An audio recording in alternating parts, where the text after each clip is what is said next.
What up, cyber friends? It's Nitty Man again, coming at you from Walker's Music. Yet another word for the day.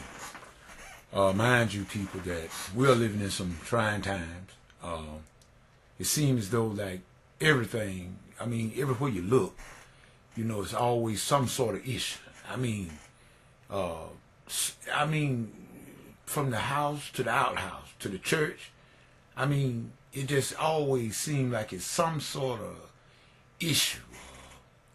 Somebody's dissatisfied or whatever, And it seems like it's getting worse as the days go by. But you remember Jesus said these things. And I got scripture I want to read, concerning these things. Because, I see it a lot, being in church all the time. Most of the time I'm in there and being a minister of music. And I see so many people discontented. And, everybody want their own way. And people that just can't be that way. But let's see what Paul has to say about this. Now we're going to come from the fourth chapter of the Philippians, the letter to the Philippians, and we're going to start reading at the 8th verse, fourth chapter, 8th verse. It says, "Finally, brethren, whatsoever things are true, whatsoever things are honest, whatsoever things are just, whatsoever things are pure, whatsoever things are lovely, whatsoever things are of a good report, if there be any virtue, and if there be any praise, think on these things." In other words, meditate on those things. Those things which you have both learned and received and heard and seen in me, do them. And the God of peace shall be with you. But I rejoiced in the Lord greatly that now at the last your care of me has flourished again, wherein you were also careful, but you lacked opportunity. Not that I speak in respect of want, for I have learned in whatsoever state I am, therewith to be content. I know both how to be abased, I know how to be abound. Everywhere and in all things I am instructed both to be full and to be hungry, both to abound and to suffer need. I can do all things through Christ, which strengtheneth me. May God add a blessing to the readers, hearers, and doers of his holy word. And people, I love what Paul is saying here. And he's talking to Philippian church at that time. And the thing about it, the Philippian church, they were very, very generous to Paul. Matter of fact, he even complimented them on many occasions on how their charity was and the love for him that they had for Paul and his ministry, and how they would even pluck their eyes out to give them to him if he had asked for them. That's just how greatly they was. But it seemed as though at this point in time that things have changed. It's just like even to these days and time. People sometimes are not able to do what they would. That's what he was saying. He said you had good intention, but you lacked the opportunity. To them, it was still accounted for this just as though they had done it. Because it's the heart posture in most things.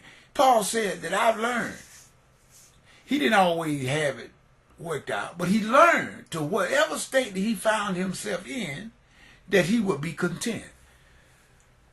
Oh, wow, man, how great it would be if we could learn that principle also.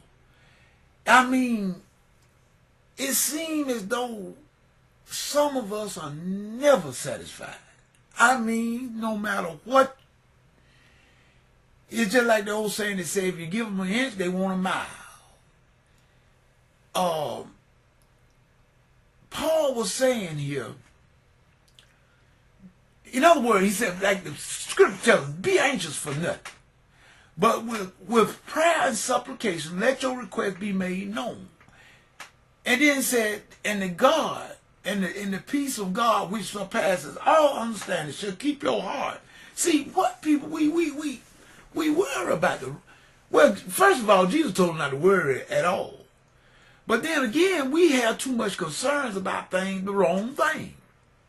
We get to the point that where, nothing, first of all, we looking at somebody else. That's the problem with most of us, especially us black folk.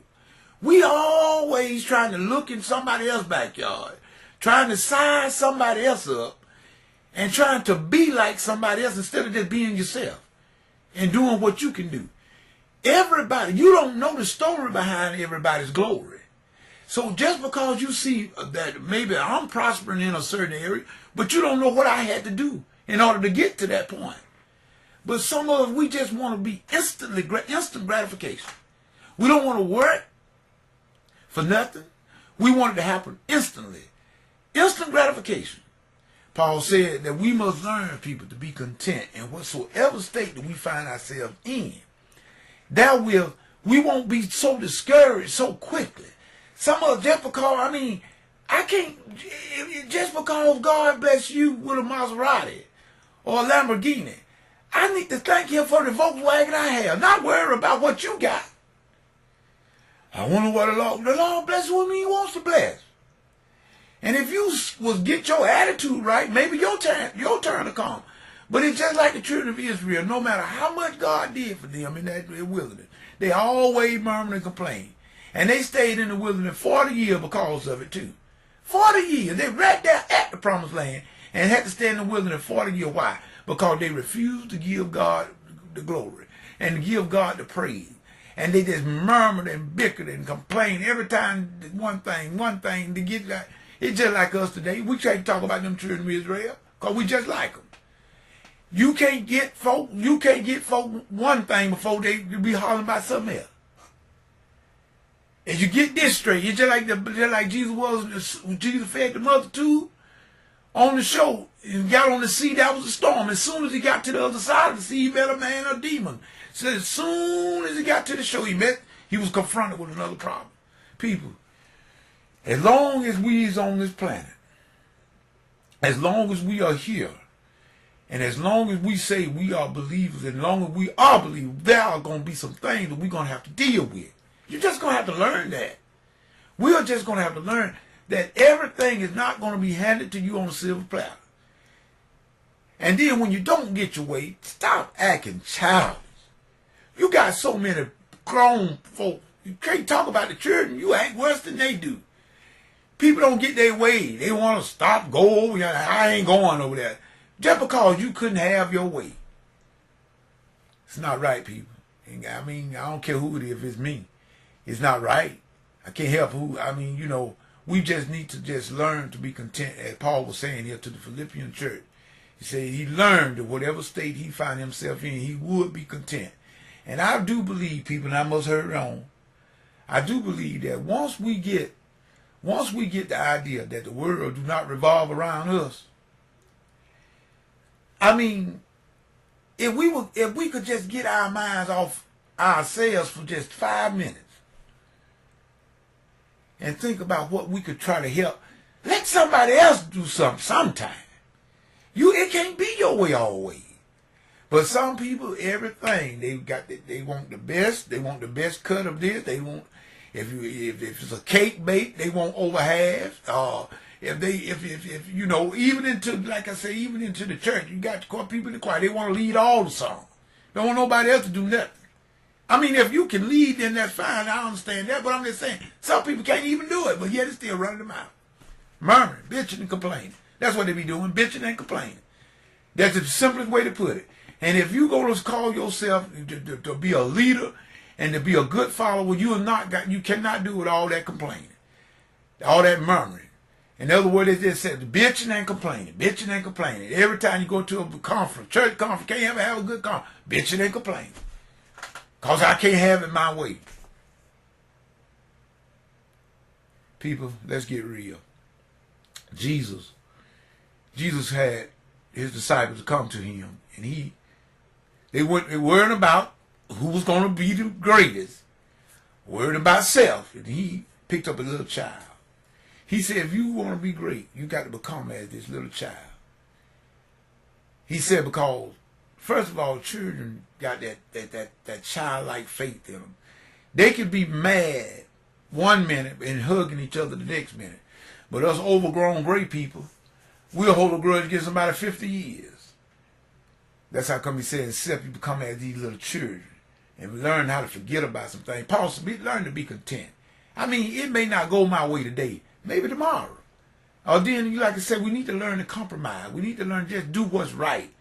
Do what's right. Learn to live and let live. Stop worrying about this economy. Just stop. I mean, you might as well stop because ain't nothing you can do about it. Because what Jesus done said is going to be just like he said. The only thing we must do is rely and trust in him. And then if you don't, you may not have a steak sandwich, but a bologna one will do just fine when you're hungry. I mean, bologna or steak, it doesn't matter when you're hungry. People, we need to get over it. We need to get over this stuff. I mean, hey, some of us never had that much anyway. We ain't got nothing to talk about stocks and bonds. Some of us don't even have stocks and bonds. How is that going to hurt us? If the Dow Jones take a dive, nose dive, it ain't going to hurt you if you ain't got no stock. So, come on, people, let's get real. This is the Minute Man saying peace and goodbye.